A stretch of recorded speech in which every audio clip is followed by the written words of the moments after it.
Know when you're ready, and we'll.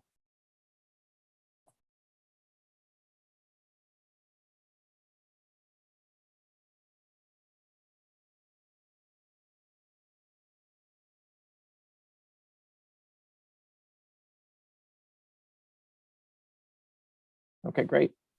Good morning, everybody. Welcome to this morning's meeting of the Subcommittee on Improving Police Interactions with the Disability Community of the Police Transparency and Accountability Task Force. My name is Jonathan Slifka. I'm the chair of the subcommittee this morning. I'd like to welcome you all. We'll open the meeting with introductions, and I will go in order of my Brady Bunch screen, starting with Chief Drum. Good morning, Chief. Hi, good morning, everybody. Jack Drum, Police Chief, Town of Madison, Connecticut. Good morning. Thank you. Good morning, Mr. Clark. Good morning, Mr. Chair. Andrew Clark with the IMRP at CCSU, assisting the task force. Thank you. Good morning, Dr. Peterson. Good morning, Mr. Chair. Megan Peterson, assisting with research. Okay, thank you. And good morning, Mr. Brunt. Yes, good morning. I'm Ed Brunt, and I'm the Communications Supervisor for Madison PD 911 PSAP. Terrific. Thank you very much for being here. And good morning, Katrina.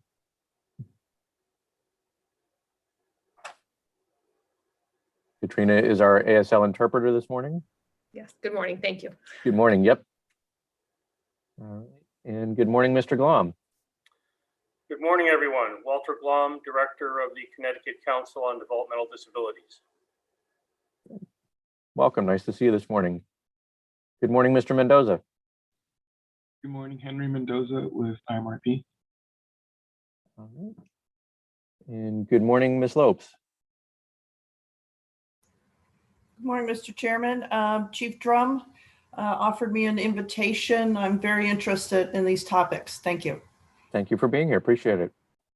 Good morning, Mr. Camacho. Good morning, George Camacho with the Justice Collaboratory at Yale Law School. Welcome. And good morning, Ms. Ozix.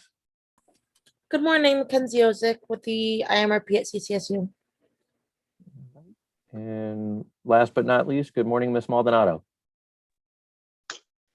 Buenos dias. Good morning, Chair. This is Doris Maldonado. I am a Latina representative with disabilities and a parent with disabilities working for PATH Connecticut as a statewide bilingual health specialist. Thank you.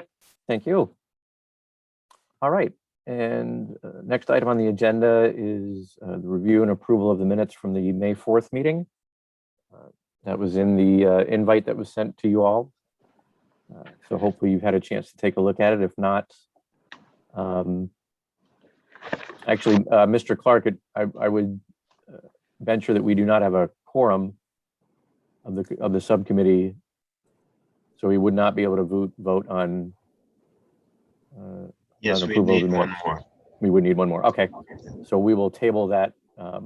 We will table that item and move on to. We have a presentation this morning. Ms. Knopf is coming in. Oh, perfect. So that's enough for a quorum? Yep.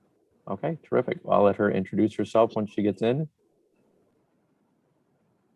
Good morning, Ms. Knopf. We are wrapping up introductions. If you'd like to introduce yourself. Oh, you mean I have a choice? Good morning. I'm Gretchen Knopf. I'm the acting director of the Office of Services for Persons with Disabilities. I apologize for being late. No worries. That was my my issue there, Ms. Knopf. I apologize for not including you on the list. I still hadn't updated it yet. So not a problem. I was actually thinking maybe I'd get an extra hour to do some stuff.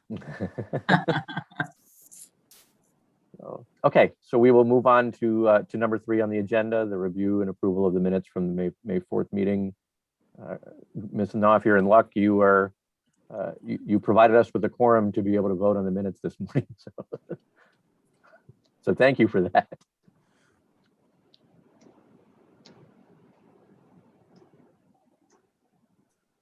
If anyone wants to make a motion to amend or approve the minutes? I'll make a motion to approve the minutes as stated. Okay, thank you, Chief. There's a motion. Is there a second? Second by Ms. Knopf. Okay, all those in favor? Okay, Any opposed? Okay, the motion passes. All right, and next on the agenda, this morning we have a presentation from the 911 dispatch in Madison. Chief Drum was able to put this together for us this morning. We're incredibly grateful, and he's brought Mr. Brunt with him to do the presentation this morning. Gentlemen, the floor is yours. I turn it over to you. And thank you all for being here. Thank you. I just put a little introduction. Madison Emergency Communications 911 is a full ABCO compliant, CALIA accredited dispatch center. Our director is Mr. Edmund Brunt. Those that aren't familiar with CALIA, it's Commission on Accreditation for Law Enforcement Agencies and Dispatch Centers. It essentially is the top tier, the standard that you have, probably best practices for the country. We are the only one in the New England, one of 32 in the nation, and we're very proud of that. My director for the dispatch center is Mr. Edmund Brunt. He's a former lieutenant in the Connecticut State Police. He served with myself, retired, and he joined the ranks of running our communication center. So with Ed, take it away. All right, good morning, everybody. Going to turn my camera around here to show you the dispatch center. So I have been here for 15 years now, and we've come a long way from where we were when I started. So with the dispatch center here, you'll notice this is my dispatcher, John Mayhew. Wave, John. And we have a lot of things going on technology-wise. And one of the things you will notice that's not on his station is a telephone. We have headsets, and all of our phone, whether it's the local line or 911, go through these two screens right here. So in the evolution of 911, which Chief Drum and I saw happening real time, you have to realize prior to the mid 80s, everyone communicated over 2 wires of copper. And you know, it was the phone system. You had a phone from the phone company, and it didn't need extra electricity. It was just those 2 wires powered up and enabled you to connect to anyone. When 911 came in, they were able to connect you to that wire because that wire went right from the dispatch center all the way back to the jack on your wall, and it couldn't be anywhere else. So they were able to, when they did finally put in 911, put in the alley, automatic location information that would come up on the screen to tell you what address you needed to go to. So the old TTY machines, and actually not even old, they're still in use today. They work on that same technology with 2 copper wires sending the information back and forth. And it's low tech, but the good part about the low tech is that it's very reliable.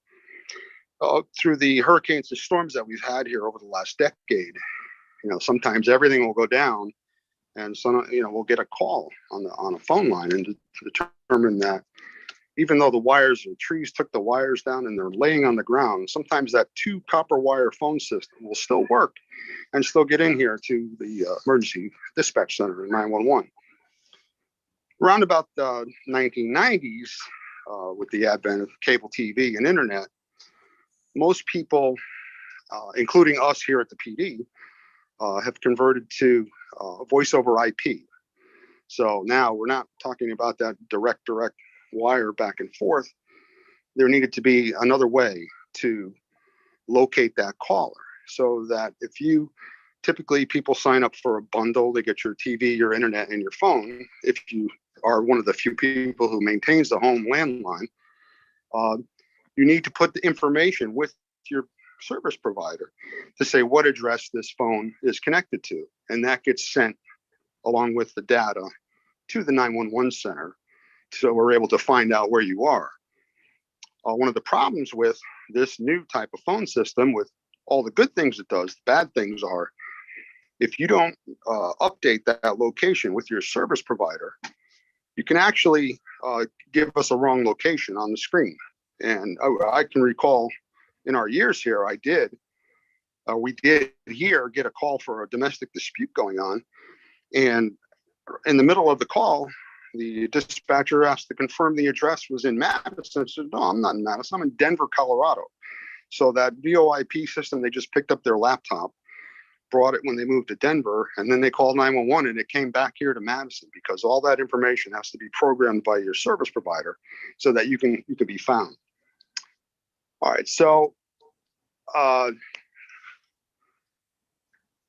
VoIP, the other problem with VoIP, unlike the 2-wire copper phone system, it requires power to, got it? It requires power to work. So if you have that type of landline phone system at home and you lose power, your phone is dead. You can't call us. Here at the PD, we operate with a VoIP system, but we have a huge generator and different backups to keep us alive so that we can get the calls inside. Most people don't have that at home. So then coming a few years later, everything is wireless. Now I have a couple of 30-somethings and they don't have a landline phone. They only have a wireless phone. There's so many people that are going to that now. We get about 70% of our 911 calls come in through a wireless, cell phone system. So I think that's the way we're going in the future. Obviously, there are still some people who maintain the 2-wire copper phone system in their house, but they're few and far between. I did have a friend who just recently gave it up, and before they gave it up, they were paying over $100 a month for that service. So it's very expensive as more people go away from it. It's not bad to have for an emergency, but are you willing to pay that price to keep it in your house? So to talk about, how do we locate people now, especially when they're calling in on cell phones? Let me flip the camera here.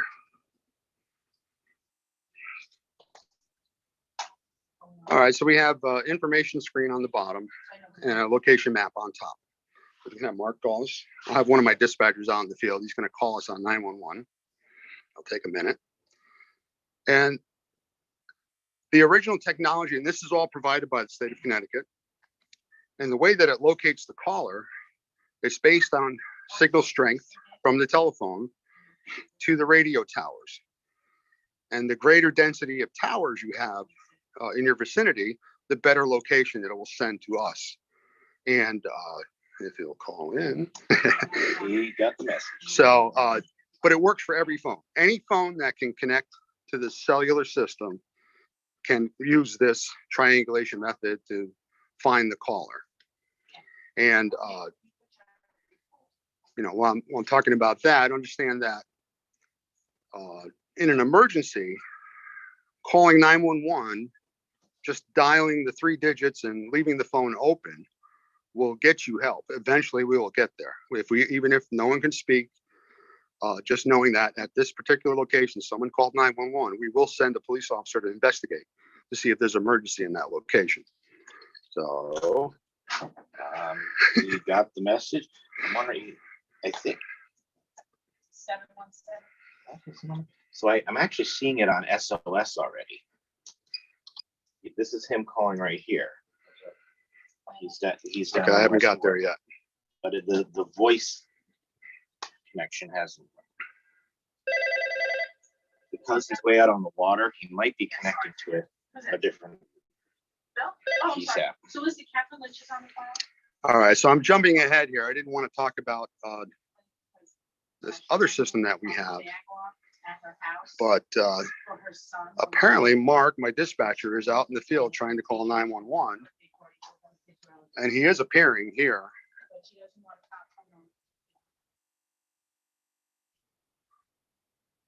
I'm showing his location down by the Madison Beach Hotel, but we're not getting the call. He may have been transferred to someone else. Sometimes I didn't know he was going there. Sometimes calls on the shoreline will go to Long Island before they come here, and vice versa. We get calls from Suffolk County sometimes. So can you call him? Well, can you dial 911, John? So let's try plan B. Okay. That I can do. Problem is where he is a very bad cell site. So see, I'm popping up already. So John is calling himself on 911. Get the phone, go ahead, answer. Okay, stop. So right now, John is calling from here at 9 Campus Drive, and our initial location is showing the cell phone tower that's down by I-95 and Route 79 by the ambulance garage.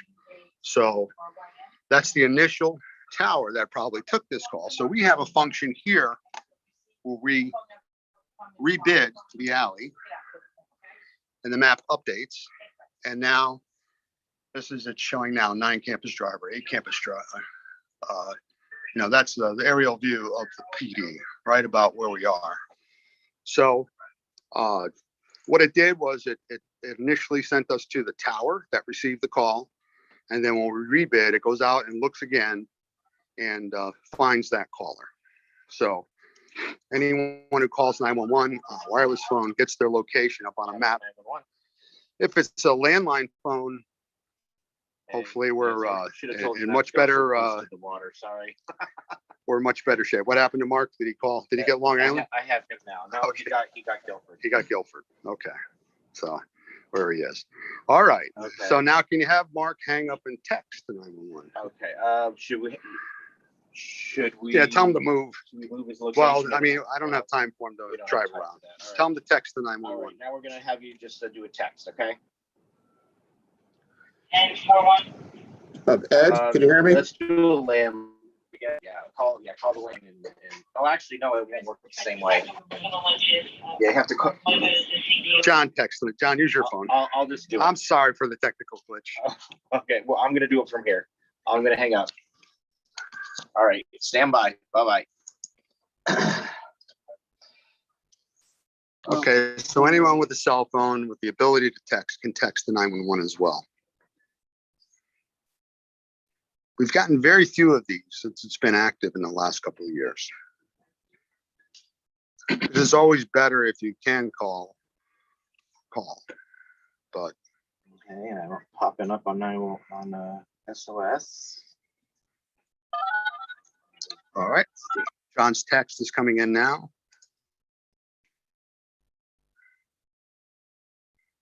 And now he popped up his screen. And he has the ability to drop down and send the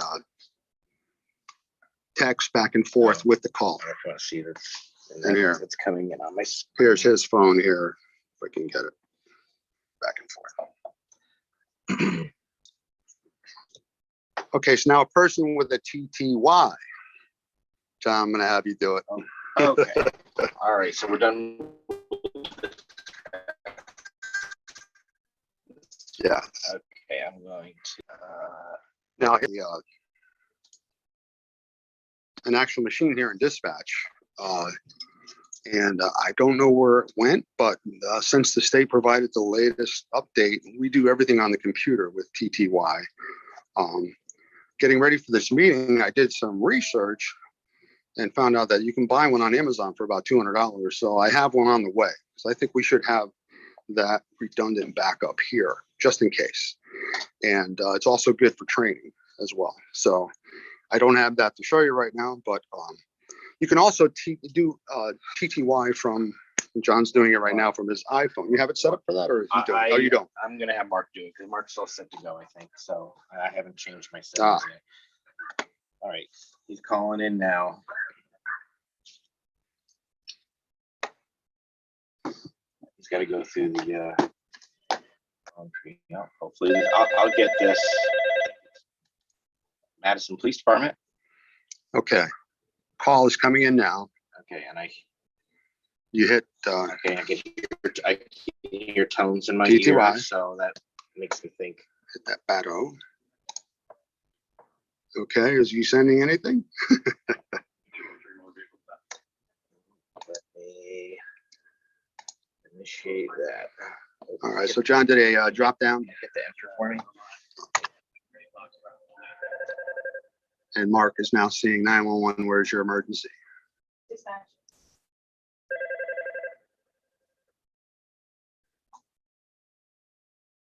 test at Westport. Okay. So, you know, here's where we,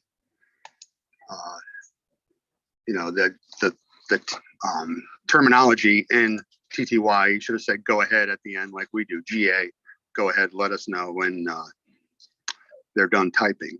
So you can pull up another question. Go ahead, John. Yeah.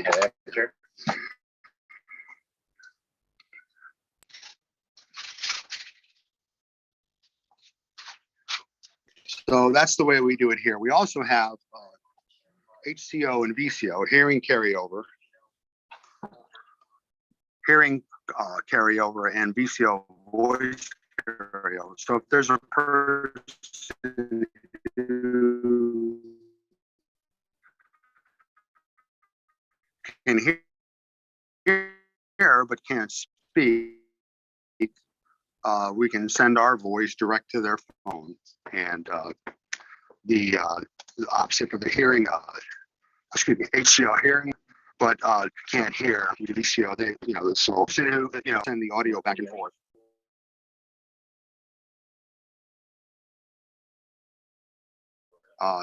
You know, so they can hear the type R response back and forth with those two buttons. All right, so other methods of communication or location information. So about 2.5 years ago, we did get a system called Rapid SOS here. It just happened that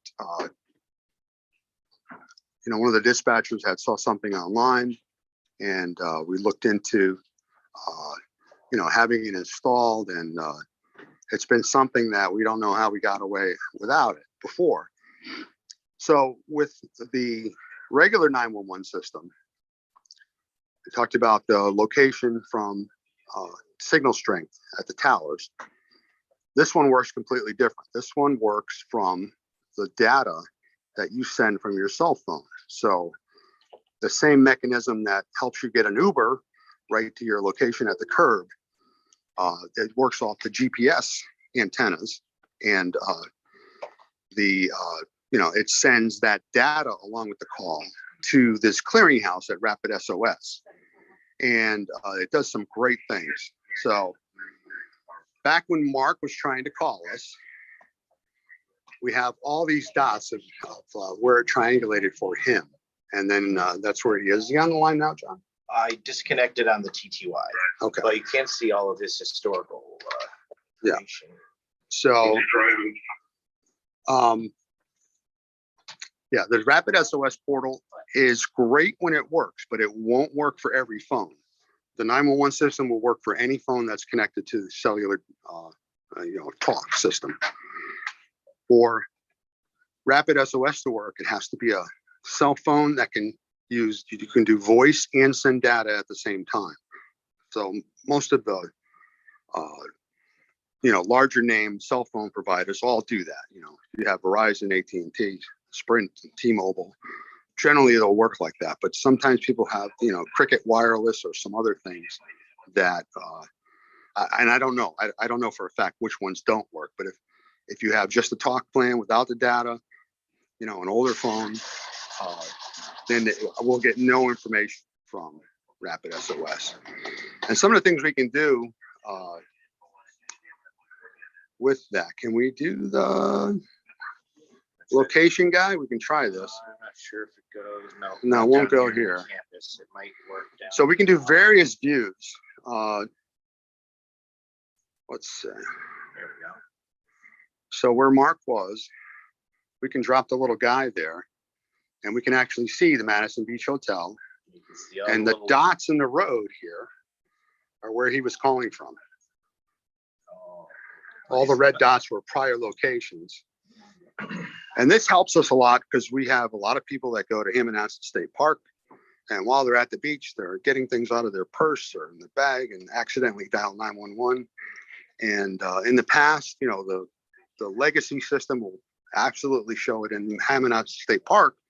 But with Rapid SOS, we can track them right down. Okay, they're at West Beach, they're at Middle Beach, they're in, you know, the concession area and so forth. So this gives us a lot of detail.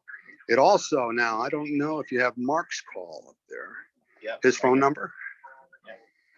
Boom. Do we have his data? That's all of previous location. Go down. So caller info. Mark has added all of his personal data with contact information and he has allergies to bees and shellfish. He added that himself to his phone so that when we get that 911 call from him, the dispatcher can see all that data right away. So that's something that the legacy, you know, in the 911 system that we have here cannot do. And this rapid SOS is provided to us at no cost, and it keeps getting better every day. You know, every now and then we'll get a email from them about a feature upgrade, and it's like I said, people, dispatchers here love it, and highly recommend it to other centers as well. I think that's all I have right now. Are there any questions? Yes.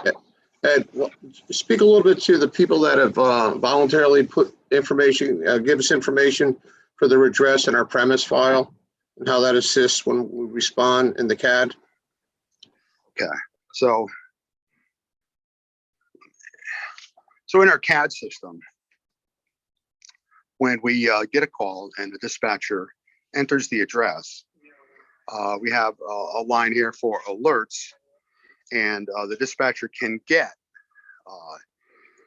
any type of information that they want us to know before we respond. We can build that file. It's strictly here locally at the PD, and doesn't go anywhere else. It's just you know, contact information.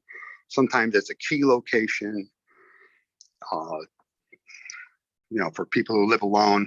So we get different types of alerts that the dispatcher can see on their screen as they take the call. Additionally, Ed, that's not allowed. That information is not shared. It is not also not subject to FOIA, FOI.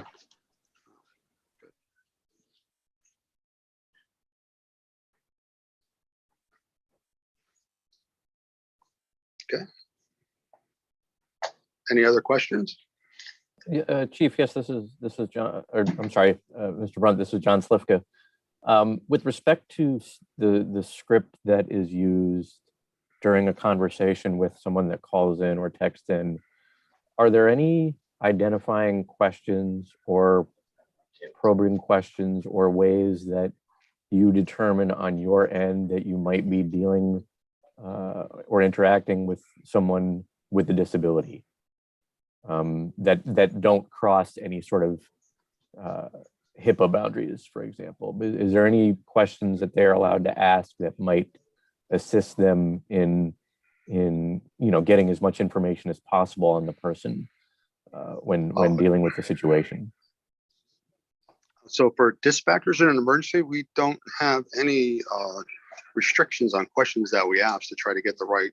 So we're part of the medical response. You know, here we dispatch for the police department, two fire departments, and the ambulance service. So we're part of the medical system. And we actually do a process called EMD, Emergency Medical Dispatch, which is very scripted to determine what level of response needs to go for each type of call, and actually give what we call pre-arrival instructions. So if someone needed to perform CPR and they didn't know how to do it, the dispatcher can talk them through while the ambulance is on the way. So, yeah, I'm sorry? No, that's extremely helpful. Thank you. I appreciate it. Are there any other questions from members of the subcommittee? I have a question. Hi.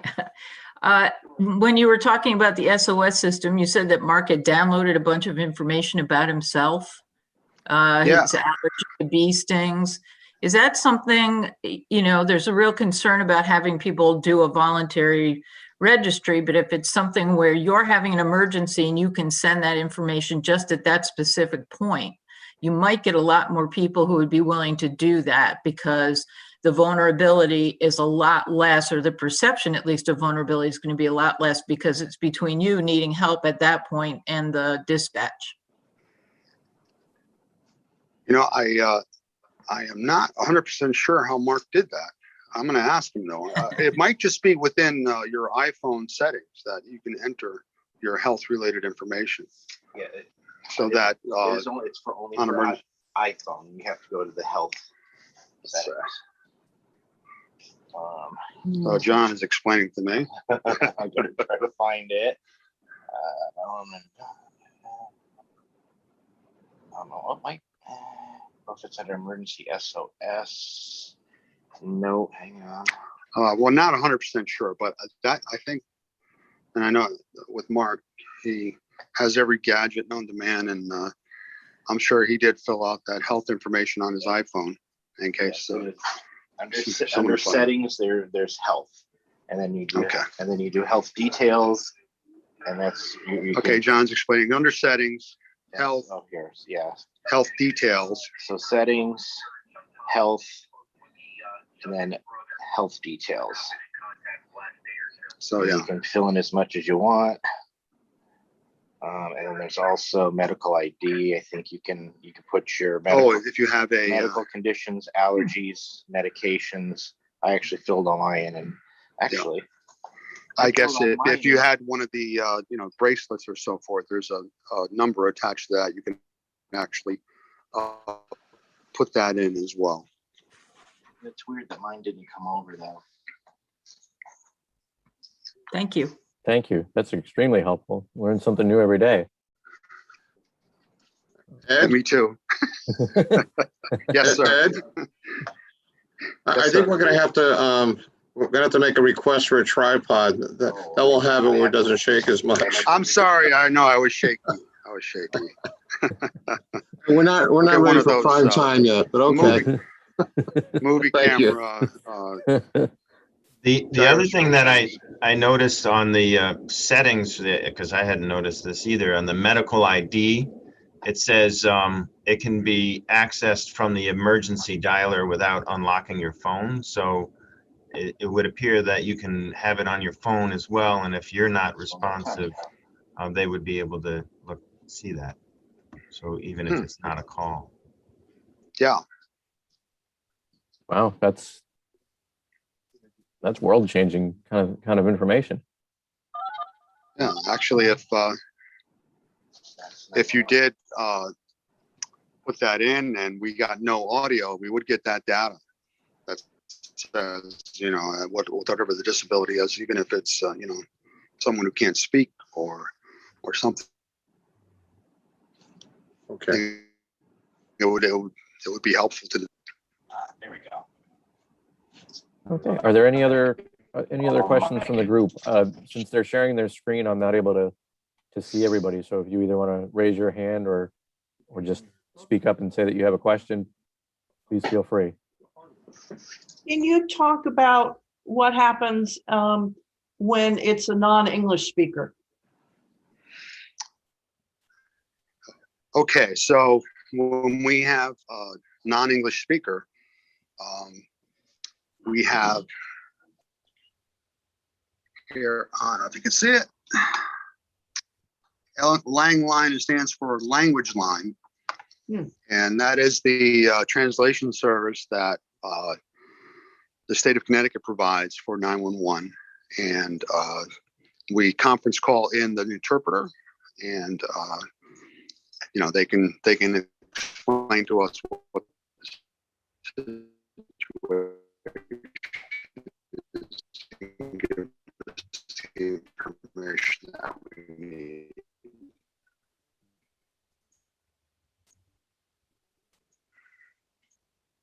And language line, it's a commercial in dozens of languages, and interpreters available.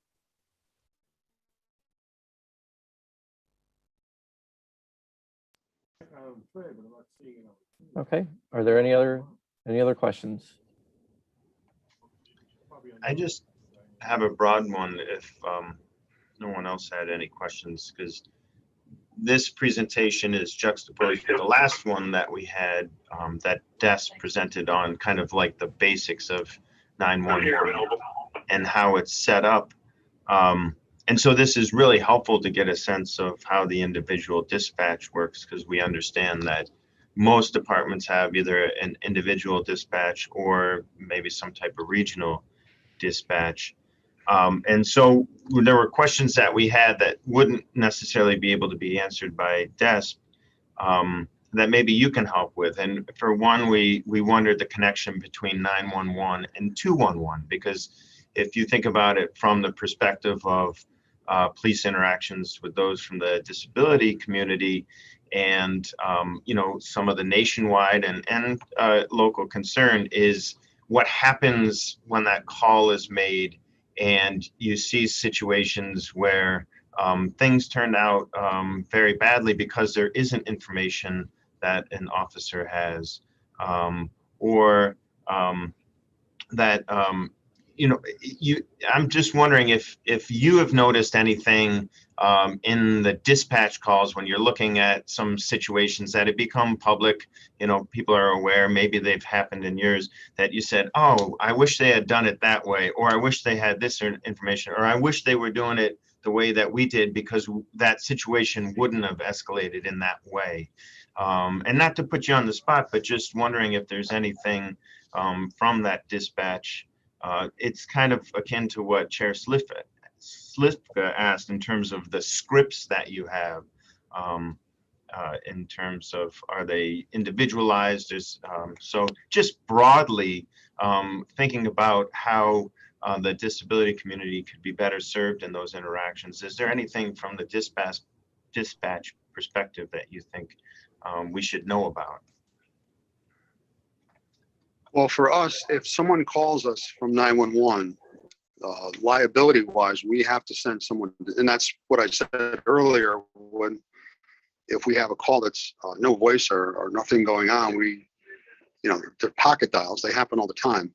We still have to send someone to go find to make sure there's not an actual emergency. So if someone called for 911, we can't refer it down to 211. We have to go out and investigate it. But once officers are involved with the person,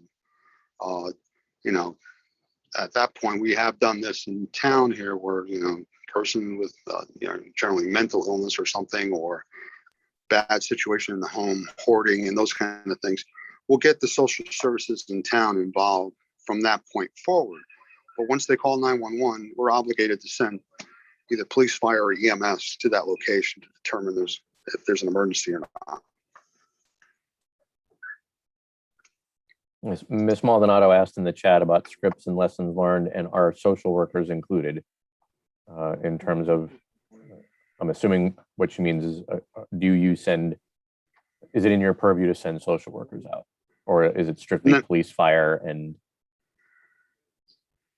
I'll let Chief Drum answer that. We don't do that currently, but I think there's something in the works. We're working on that, as we spoke to earlier in previous meetings. We're working in conjunction with the University of New Haven to have social workers embedded within the agency, and it's one of the models we're trying to study and present back to you folks. That probably won't be online until January. That involves interns from the university in their clinical aspect of their studies, working a spring, summer, and fall semester with supervision from the university and also from our youth and family services. A lot of what we have with residents does involve youth and family services already, or the school system. We had a 211 handoff on Saturday night, Ed, and which involved somebody with disability attempted to take their life. And we were able to respond and seek medical treatment with a follow-up from the youth and family services. So that's the operation. That's how we work right now within the town of Madison. There's obviously room for improvement, and we're hoping that we're able to most certainly design and help compliance with the statute as it goes forward and the Accountability Act. And Ms. Maldonado mentioned in the chat as well that the PRCH at Yale would be a great resource, as well as the Latino Colectivo with PRCH as well. Mr. Glom, you have your hand up, sir. Hi, I was typing my thoughts, but I'll share now. Hey, I'm looking at the EMD protocols, and I don't see anything in there that would reveal developmental disabilities such as intellectual disability, behavioral, sensory, that might require a response with PMT certified staff, although I imagine most of your officers are PMT certified, at least I hope they are. But again, there's the sensory issues, and then, you know, the host of things related to, you know, other disabilities, you know, deaf, hard of hearing, you know, so forth. So how would you know, at least unless I'm reading the wrong protocols, how would you know that a person required an ASL interpreter or somebody who was prepared to deal with PMT and so forth? And I raised the issue, and I'm on the call today because we're currently doing outreach to people with disabilities to get them vaccines. And we're finding that some of these things are impediments to access.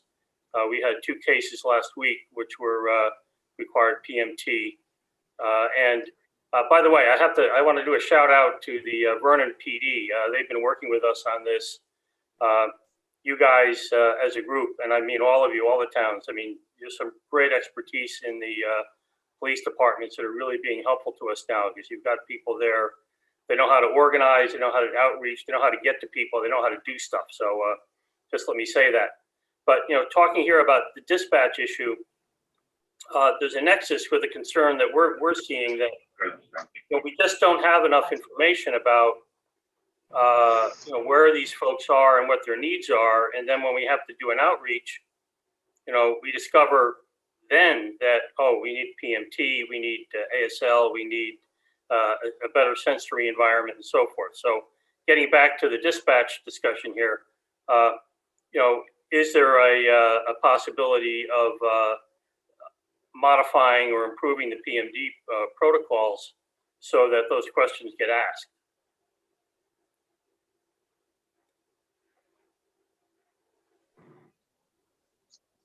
So the system that, you know, each PSAP uses their one of several approved EMD protocols. We use priority dispatch out of Salt Lake City, and there's a committee that reviews these things and determines if the questioning needs to be updated for things like that. So it's not something we could implement here. Once we go down that medical path, and as you mentioned earlier, I was trying to think, how would we know? Just general, you know, sense from the dispatchers with dealing with people, but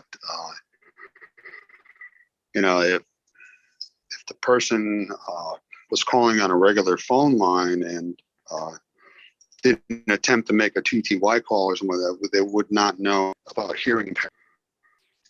The other possibility was with that rapid SOS, if they added that data to provide to the dispatcher. But you're right, on the questioning, there is no pathway that asks those kind of questions, mental, you know, issues and so forth. Okay, well, I mean, thank you for saying that those are the protocols you use, because those are the ones I was reading, is that the priority medical. Okay. Right. And I understand the value in adhering to a national standard. Nevertheless, if we identify an issue here in Connecticut and we want to do better, can we in Connecticut have, you know, modify those protocols, or, you know, are you bound to the national committee and do we have to go there? And if we have to go nationally, okay, we will. But you know, again, there's a nexus to this other work we're doing where we're trying to figure out how the next time around with the vaccines, we don't miss so many people, or we don't have these barriers to vaccines that we have found, because the folks who set up the clinics and so forth were just oblivious to the needs of people with disabilities in their communities. And by the way, I want to say again, you know, we're getting some great help from one of our local police departments in correcting these things. So I know there's people out there who are sensitive to this and are fully capable of making the difference. But you know, going forward, I'd like to systematize that so that we have more consistent, responses across the state. If I may just speak to that, here in Madison, we do pretty good outreach to the disability community. But that's on a local level. So somebody calling external to the town or that access, so we can put the information, glean it, put it within our system. It's far, if they're external, we're not going to have that. I would think that the advocate that way route would be up to the state of Connecticut, to the folks from OSET. So they then incorporate it within the system and make it a standard in Connecticut. I think that's a start. APCO, there's a lot of investment in larger dispatch centers. We're the smallest dispatch center that's accredited in the country. So they have very large dispatch center. They pour a lot of money into it, and they obviously do the research, and they consult with the right people, and they're able to put that together. I think for Connecticut's route, and I know that government doesn't work as fast as we'd like it to, but I think between all the different representatives from the disability communities, and then maybe that comes out of this group, that we presented that with a statement to the state of Connecticut that we need to put this within the 911 system in the state of Connecticut, that we have access to this and this information, which is confidential, that we're able to put it in there. So we don't want people that are reluctant to put that in there. Using the woman from the other night, if we didn't have that information, it might have been a different narrative. So I'm with you on 110%. It's just that I think as a group, all you folks are representing the disability community, we can get that to the state of Connecticut. It becomes part of the template used for all 911 centers, if that helps. Yeah, just a couple points on that. First, we're having this discussion about the registry, the people self-identifying, and as you know, I mean, it's a hot topic. There are some people who have strong feelings about registries, and that maybe not everyone is going to want their name in a registry for whatever reason. So we have to have some way for people to self-identify or to be identified in the moment, because the registry, they may not be in it, it may not be current. That's another discussion which I see is on your agenda today. Then this other issue of going to the state, well, that's part of our challenge too, because as you know, we are a state of 169 sovereign towns, and there is tremendous variance. If I, for example, go to the State Department of Public Health on this issue, it's not going to be very helpful because they defer to the local health departments, and that's where we're working now. We're doing direct outreach to the towns and local health districts. That's maybe this is the place, because it's in Connecticut. It's always a challenge to find that entity which is going to be most effective in implementing some statewide policy. So I wouldn't so casually say, oh, we need to go to the state, because it's not clear who that is, except maybe this right here. I don't disagree with you at all. And I've worked for the state of Connecticut in another life for 26 years. What was that phrase? I'm from the state, I'm here to help.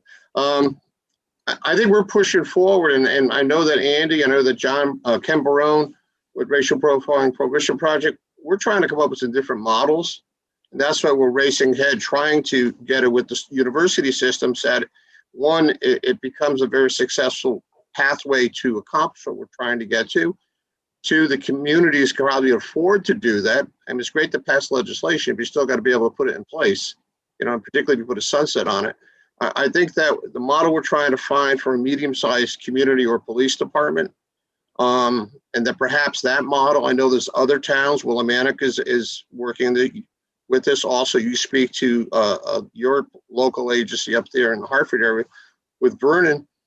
I think we're going to come up with probably half a dozen different models. Not one size fits all. All government is local. We know that. It's organic to the community. In Madison, we took over a department that was in crisis, and we had to work hard to gain back the public trust.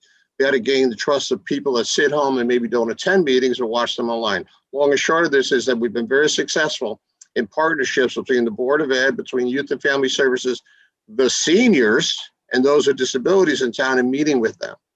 That may work great for Madison, but we have, as you said, 169 communities.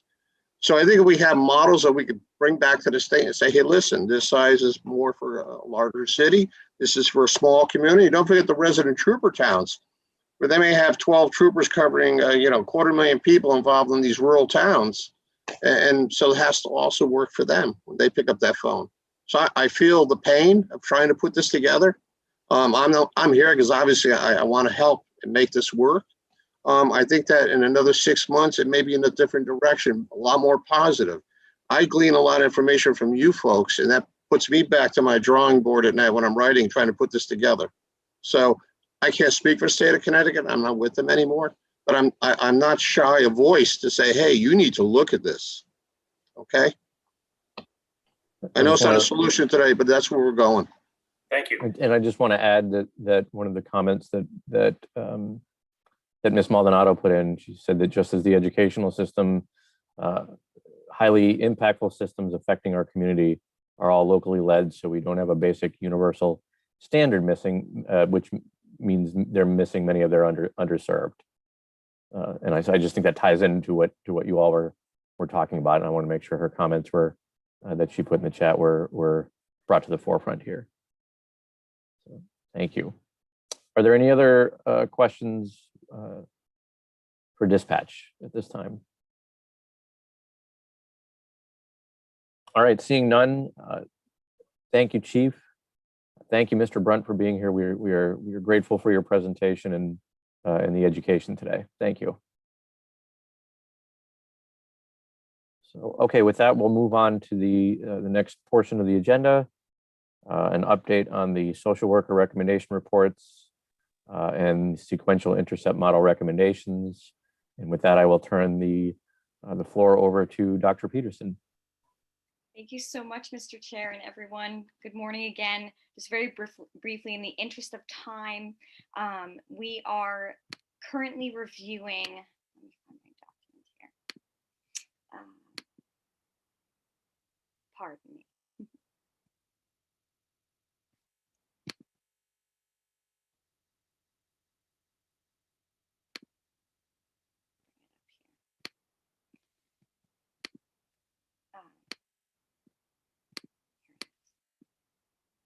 Pardon, I have so many documents open. So of the 94 reports that have been submitted or that we anticipate being submitted from the municipalities +1, which is the Connecticut State Police Report, I've reviewed 63 of those. And I know that George Camacho, Mr. Camacho from Yale, is also on this call. And so he might be able to speak to some of the trends. But in general, I anticipate analysis of the trends to be finalized for a next meeting in the near term. And so what I will say at this point is that broad, consistent themes are emerging, which there are 3 groupings from the reports. One group of police departments from the reports are saying that, yes, social workers are feasible, and here is why. Either in those cases, they are already piloting or experimenting with social workers or contracting out with social workers.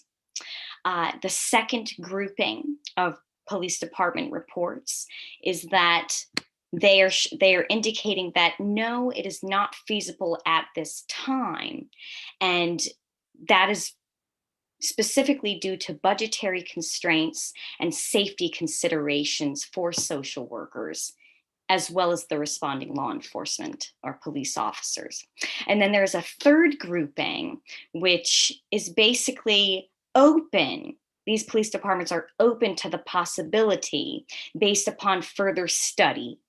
And again, if conditions such as budgetary constraints are alleviated and safety considerations of responding social workers are studied further.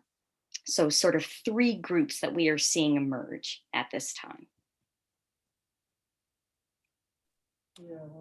Okay, terrific. Are there any questions regarding the social worker recommendation reports? Mr. Glom.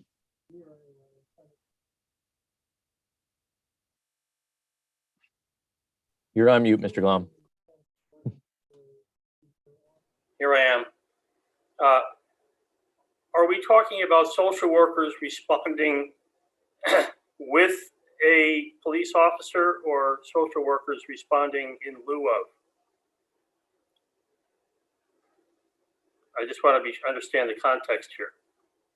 And do you understand my question? Okay. Are we talking about social workers being the first responders, or social workers riding along with police officers and responding along with them?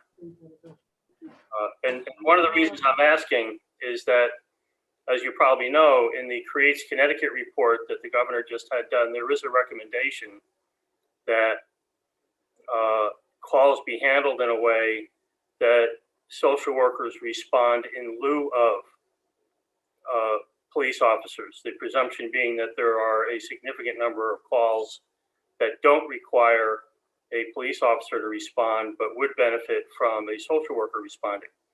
Of course, that requires a significant change in dispatching and, again, getting back to the protocol, asking the right questions so you know whether to send one or the other. So that's one of the reasons I'm asking, in these reports that are being done, what's at issue? Is it social workers attending police officers or responding instead of police officers?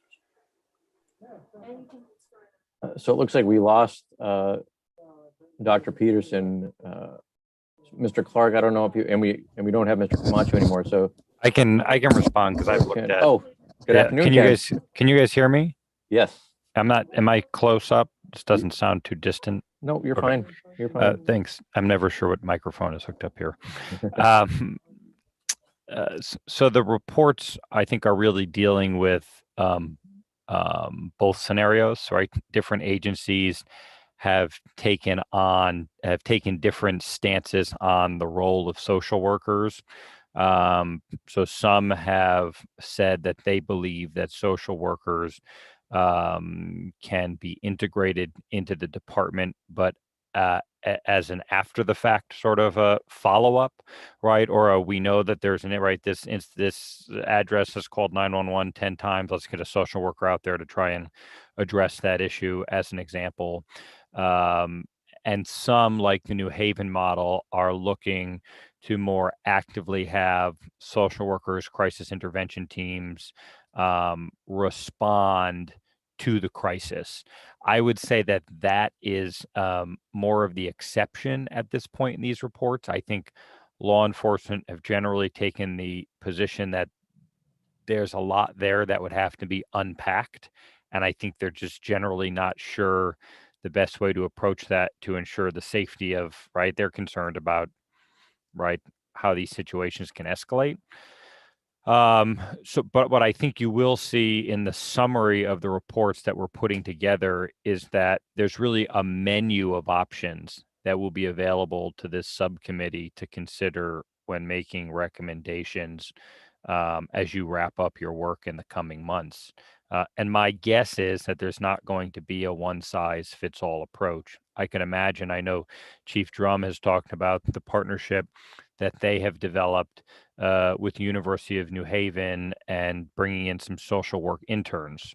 My guess is, and Chief Drum can correct me if I'm wrong, that they're not going to have social work interns responding in the middle of a crisis, but they'll be doing, right, follow-up work, and right, there's a home and they realize that the kids don't have winter coats, and so we can address that issue through social workers. Or the model that I know occurs, for example, in West Haven, is they have one officer dedicated to certain mental health crises. And so they have a list of individuals that officer follows up with on a regular basis. So, my guess is where this group is going to end up is looking at those menu of options and trying to make some recommendations to the state about where they should help place resources and what options are best. I can imagine in some communities, they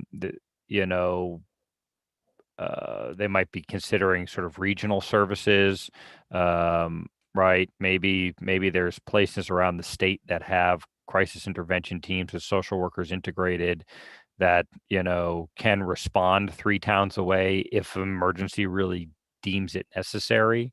But that, maybe there's a regional social worker that's, hired, in the same way we partner with dispatchers. There's lots of ways to attack this, but the reports run the gamut from we don't need this to we're going to have, 3 social workers on staff full time. I also know some towns are struggling because, for example, the town I live in West Hartford, they agreed to give up a position for a police officer to hire a full-time social worker. Well, you think that's great, right? You're reallocating resources. The social worker got assigned to the Department of Public Health in the town. So, the police department was a little bit struggling, going, well, that's great, but really we need somebody who's assigned full-time to the police department to do calls related to social work. So towns are really struggling. And I think at the end of the day, what this group needs to do is put out some guidance, probably in the same way we did in some of our other work. I know you guys aren't on those other committees, where we came up with guidance for towns to consider how to develop civilian review boards. And we basically said, hey, there isn't a one size fits all approach. You've got these different models. And, based on your town, here are the questions you should answer. Here are the things you should consider when developing a civilian review board. And depending on which model you go with, here are all the components you need of that. And I can imagine this group coming up with a recommendation that's similar, that says there's 3 models out there. Every town should consider one of the models that best meets your needs. And based on the model you consider, these are all the factors that you need to weigh in on. I hope that helps, Walt. Well, can I answer this? I can only speak to, again, in Madison, is that we spend a lot of time and investment having our officers trained in crisis intervention training, CIT. And we know the value. We have facilities in town that when a crisis occurs or a psychotic episode, we know the value of not having a guy or a gal in a uniform with a gun on their hip and handcuffs. Maybe the person previously had an episode where it didn't go well in their mind in an encounter with the police officers. We know the value of having maybe one of our non-uniformed officers approaching that subject, de-escalating, and then seeking a follow-up with the correct agency. That's what we're battling it right now. But I concur with Ken, is that it's one size is not going to fit all for the communities. It's going to be organic to wherever they are. I can only imagine the struggles the cities are going to have to overcome this. So we're cognizant of it. It's just moving forward. It's not as fast as we like to see it, but we'll get there. I appreciate that it won't be one size fits all, of course. And as I said earlier, I'm having a marvelous experience right now with Vernon, where there's some really outstanding integration of their police department and the public health work. So one of the things I'm wondering, at a minimum, how do we promulgate best practices, at least? Because of course, every town's going to adopt their own thing. That's Connecticut. But there's tremendous variation in quality and creativity from town to town. And when we see things that are working really well, it would be great to have a vehicle or a system to disseminate those best practices. As you say, the best you could do at the state level is make recommendations to towns. But at least getting those best practices out there. I mean, it's one of the things we're doing with our vaccine work is we're building a toolkit, which we will disseminate in a few months, so that more towns are more aware of more better ways of doing things, and maybe the same kind of thing on here. Maybe I'm looking at it more simplistically. A lot of great minds are on this call that come from all walks of life that we're trying to achieve a common goal. I think that what comes out of what we do here and into legislation, that the powers that be sit there in the room and listen to what the recommendations are and what we're putting forward. I think that's the vehicle that's going to get us where we want to go. I mean, if you look at the whole accountability with cops, they tried this 10, 12 years ago and the chiefs weren't listening. Now they have to listen. I think that all aspects of this, things we're discovering, most certainly the statement made to fair representation for those with special needs within the disability community. I mean, we have to get that in place. Even if it's just one person in your community, we have to get it in place. I think that this vehicle is going to gain speed. I think with Jonathan as the chairman, I think what they've done with the different committees, we'll get there. But don't stop. It doesn't stop once we give a report. We have to make sure it gets put in the hands of those that are making those decisions and that it gets funded.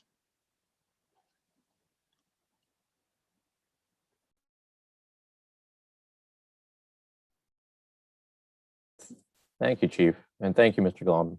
Some great questions today. Dr. Peterson is trying to log back onto the call. Evidently her computer crashed on her a little bit or a lot. And I know we want to discuss next the sequential intercept model recommendations. Mr. Clark has graciously offered to step in and discuss that and get the conversation going. So, Mr. Clark, I will turn the floor over to you. Sure. Thank you, Mr. Chair. Just to follow up on that comment from Chief Drum and the conversation about the social worker recommendations. I know we've been talking to the various subcommittee chairs and the chair of the task force, Mr. McGraw, about the potential of, so we had listening sessions, but we have the opportunity to maybe host forums in the fall as these recommendations are coming to the fore to allow the public a better access and to this information, and maybe bringing in some national folks just to, again, bring more attention and allow for even greater conversation about these potential topics. So that's an idea that's floating around that might help with this particular recommendation as well. In terms of the sequential intercept model recommendations, Ms. Peterson has updated the recommendation document that she provided. I'll send that to everybody after the meeting. We're going to pull it up on the screen and have a little bit of a conversation about it. But essentially, all of these presentations and conversations that we've had over the past several months focus on intercept 0 and 1 in the 5 different categories of the SIM, or the sequential intercept model. And that's pre-law enforcement interaction. That's the 0. That's things like 211, access to services in the community, things like that. And then there's the law enforcement interaction, and that's kind of what we're getting at today with the 911. And so that's intercept 1. So we do have developed some draft recommendations that we'll share, and we just ask that members of the subcommittee and others that are interested take a look at those and see if they align with your thoughts, if you have any other suggestions. And I anticipate that we'll have a greater conversation about that in the subsequent meeting. I do know that we did want to set aside some time for the voluntary registry conversation, Mr. Chair, so maybe it's best at this time to move on to that. That sounds good. Thank you. Thank you, Mr. Clark. So I wanted to bring up the topic of the voluntary registry, as we've discussed in the past, but I know it's a hot topic, and it has its issues and controversies, and I wanted to spend some time today and maybe in future meetings, if it warrants, to discuss the idea and concept of it. Mr. Clark is going to pull up the document that Dr. Peterson put together on it that was sent to you all. If you want to go ahead and screen share that, Andrew, that'd be great. So she provided some background and contextual information with respect to a voluntary registry, and bearing in mind that we currently do not have a recommendation one way or the other on this as a concept or an idea or anything even within the idea of a voluntary registry. But I wanted to open the floor to everyone to get on the table, because we have over time heard advantages, disadvantages, pluses and minuses to the idea. And I think it warrants a discussion so that we come out somewhere with respect to a recommendation, whether it's further study on it, whether we recommend that we don't do one, whatever this group democratically decides on from a majority standpoint, but we need to get somewhere on the idea of it because it's been brought up enough times to warrant discussion. And so, Mr. Clark, do you want to walk us through what's here, or how would you like to proceed from here? Sure, I can do my best. I certainly won't do the job that Dr. Peterson would do because she did this background information. But and again, it may warrant more of a full presentation for her. So from her, and maybe what we could do here is just see if we're missing anything, and then we can come back for a larger conversation. But essentially, she gives context and background for the voluntary registry systems, and she talks about the size of the disability community in the United States.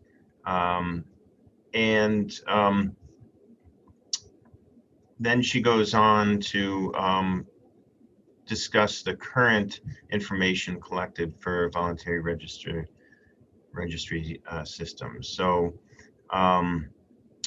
there's, I guess, the CDC, federal agency, collects data on Americans with disabilities, and 40,000 adults respond annually to that. Alaska and Montana do their own. And some states use registry to assist with public emergency preparedness by asking individuals with disabilities or their loved ones to enter information voluntarily. So there's more information that we can glean both from the federal government and states in terms of what's currently happening. And essentially, she then goes on to talk about the status of the collection of information, and goes into a little bit more detail on that. And then cites examples.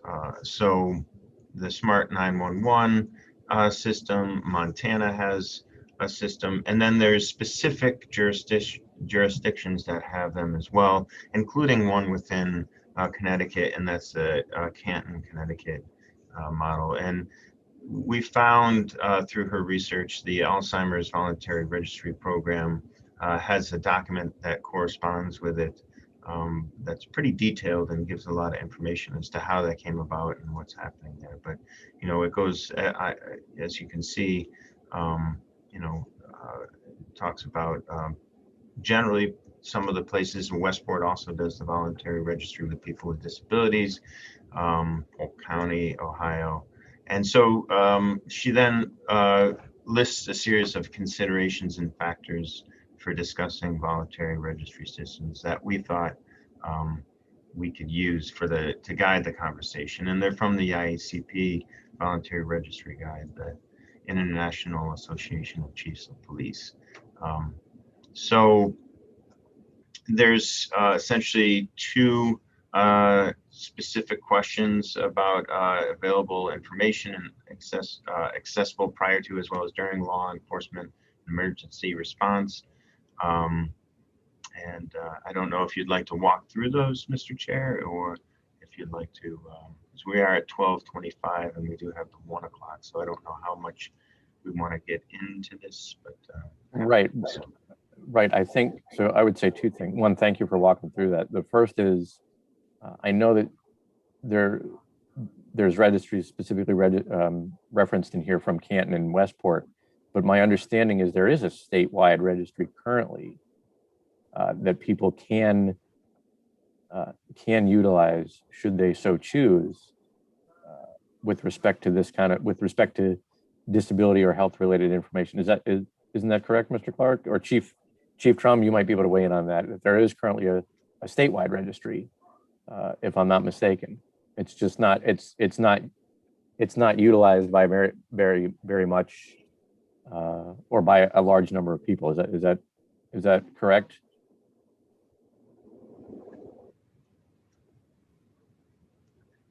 I believe we identified one in Massachusetts. Okay. And there is, I think, with the traditional 911 registry, but you're right, there isn't a lot of information on that we can find. Okay. And I just want to make sure that we, Mr. Glom put a few questions in the chat because you said that these are some issues that they've they've been dealing with their vaccine efforts. Number one question, information in the registry, types of disabilities should inform the types of accommodations that are required. Number two, how would it be maintained? In parentheses, he referenced what became of the registries that were created after Hurricane Sandy. And then Ms. Lopes asked a question of, is consistent terminology or is consistent terms also a problem? So just wanted to throw that out there for discussion or comment from everyone.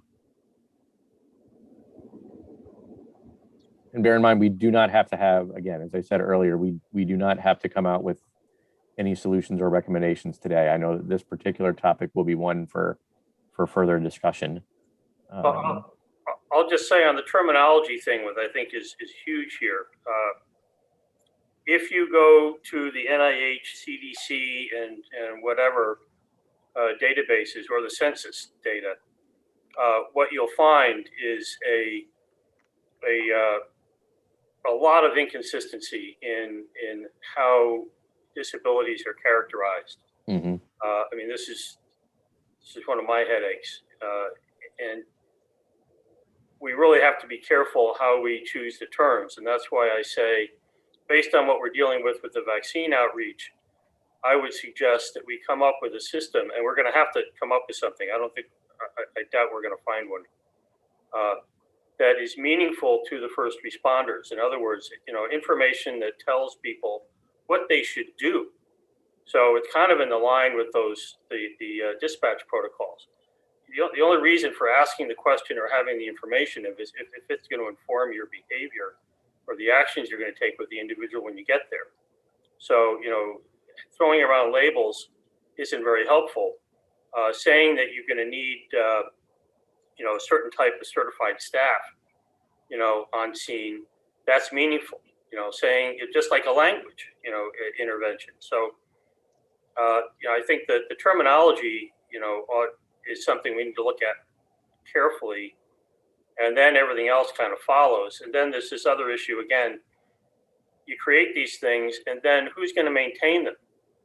How do you know at any point in time when you look at that registry that the information in there is current and accurate? People move around, right? And people who are around for Hurricane Sandy will recall there was a lot of concern about people with disabilities who had durable medical equipment that needed electric power and they didn't have it. And how do you know where they are? Registries were constructed so you'd know, so that you could, attend to them first, or the power company would know that, they had to have power or something. Well, I can tell you now, those registries today, they haven't been updated. They're not current. So who's going to own this? Do you put this, again, it's this, some towns are doing it really well. And even this report, which I appreciate, and by the way, I lived in Upper Saddle River I went to high school there. There are some great places doing this around Connecticut and around the country, but it appears that it's mostly being done at the local level. So, who's going to own it? Who's going to maintain it? And who's going to pay for that? Right, and I think that these are things that we need to have future and deeper discussions about.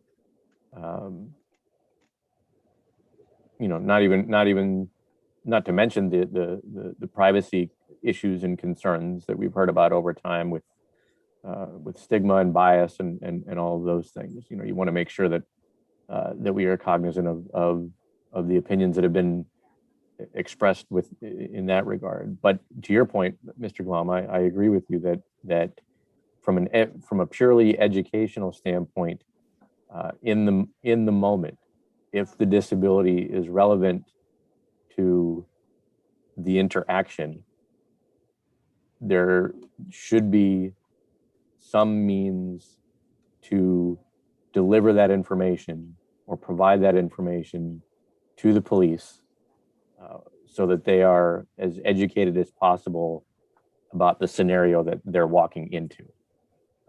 It's one thing to be you know, if for example, if I'm pulled over for speeding, I'm pulled over for speeding. My disability has nothing to do with it.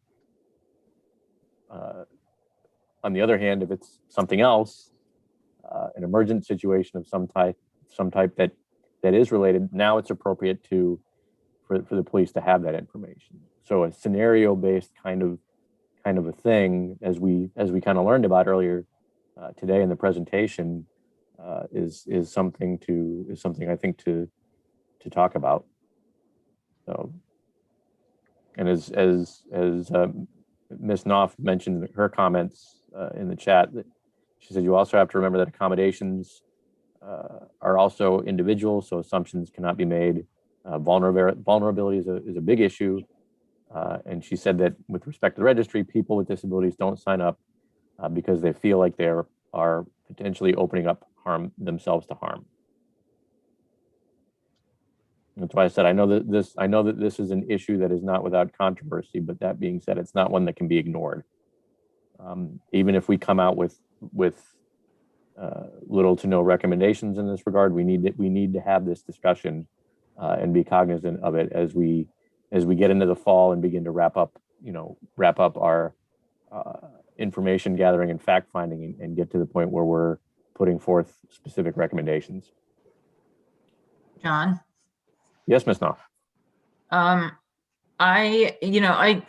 You and I had a chat about voluntary registries, and the fact that they're voluntary is one key. And if towns want to set them up, or if you can get the state to do something overall, which most likely will never happen, you have to remember that because of that vulnerability, it's only going to be one tool. So I think there need to be a variety of tools in the toolbox as far as identifying it. And that's why, I asked that question earlier when we were talking about the 911 and the phone idea. The phone came up with the health information, because people may really find that that's something, if they don't want to do a registry, but they're having an issue, that they'll leave that information or convey that information, because it'll be more of a one-on-one.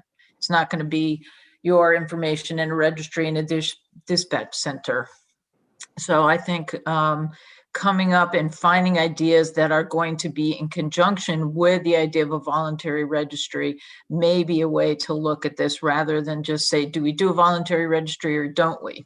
Because for some people it works, and for other people you will never get them to do that. That's a great comment, Gretchen. Thank you for that. And I agree 100% from my standpoint.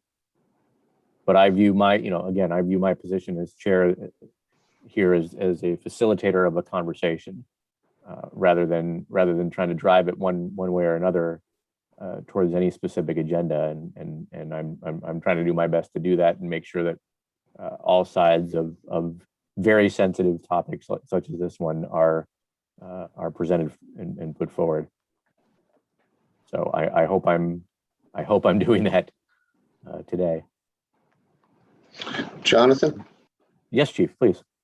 Is it worthwhile trying to, I don't know, I guess I'll use the investigator in me, find out who from all the various carriers, who their public relations people are or person is, Connecticut-based, for the major carriers, and see if perhaps they may have some sort of program within that we quite aren't familiar with yet, other than what we see on an actual phone for medical information. The cell phone carriers? Yeah, that they could help us reach out and gain the confidence of the client. That's certainly something we can look into, definitely. While you're at it, talk to Google. They probably know where every person with a disability in Connecticut is already, based on their internet search habits. But do we want to? Seriously, what they do. People don't have to sign up. They get identified. Mm-hmm. Nothing's secret anymore. No, definitely not. Nothing's held. So I'll do a little research, see if I can come up with who they are. See if I can find, and perhaps maybe they should be on some of these calls, maybe just to do some research for us and find out if there's a better way. I know it's very hard to get the trust of people, and most of it that you do glean and get it's organic, it's local. Right. So and we can also to Ms. Knopf's point from earlier, we can voluntel Dr. Peterson, because she dropped off the call, that maybe she can look into other options besides a registry that we can, so that we can begin to look at toolbox type options, so that we're not looking at the registry as an end all be all. And Ms. Maldonado also referenced in the chat outreach to faith-based leaders and ESF 15, which is another great idea. Yeah, I almost think that maybe the the access to these folks comes from the lobbyist at the Capitol. In they some will surely ways, know yes, who I that can- is. I'm sure, right, and we just need to track down who those current folks are. But yes, you're probably right.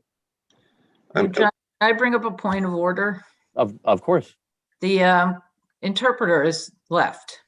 And Yes, if this I is being apologize. recorded and there's no closed captioning on the screen, so I think this is a kind of thing where you need to, we can't really continue and have this be an accessible meeting. I think that that's appropriate, and she did mention in the chat that she was, and I just missed it, and I apologize.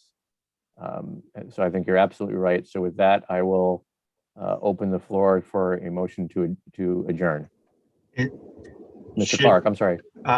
Really quickly, we just had that one other item of the next meetings. Is that something that we could? Oh, yes, of course. I'm sorry. Why don't we, what did we say? And it says today's date on there, but I know that was. We were talking, yeah, that was a typing from me. I think we were talking about keeping July 20th is the third Tuesday.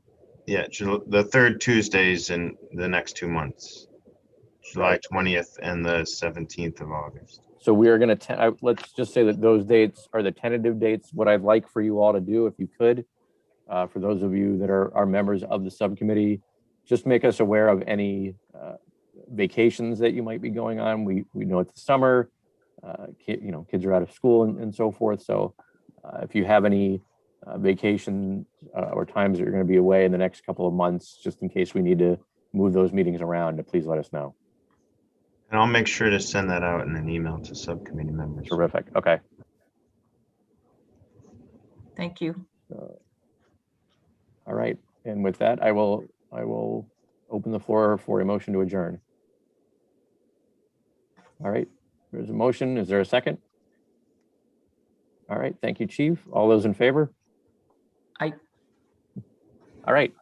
Thank you very much, everybody. And we will continue the discussion on the registry and other things going forward.